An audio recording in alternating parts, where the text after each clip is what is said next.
You decide you're finally going to do it. You've watched enough videos, read enough tweets, listened to enough podcasts.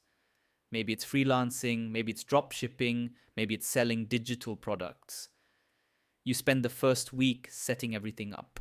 You build the website, you make the logo, you write the bio.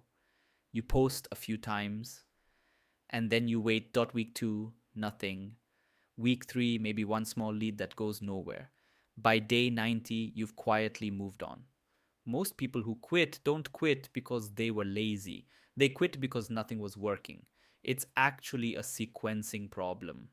When you get the sequence wrong, even a great idea dies. The customer comes last. Everything before that is infrastructure, and infrastructure doesn't pay you. Setup feels safe. Building a website doesn't require rejection. Opinions aren't money. The only real validation is someone handing you cash.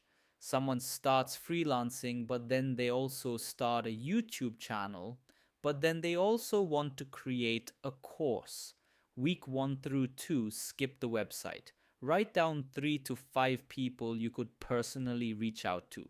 Send them a direct, honest message. Not a pitch, not a sales funnel, just a real conversation. Deliver something, even if it's small, even if it's underpriced. The goal in the first 30 days isn't profit, the goal is proof. Now you build systems. Now you know what customers actually want.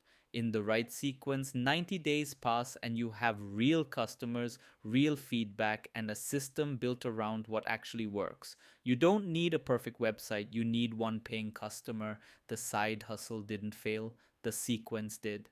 Hit the like button. It genuinely helps this channel grow. Make sure to subscribe. Building something that actually survives long enough to change your life.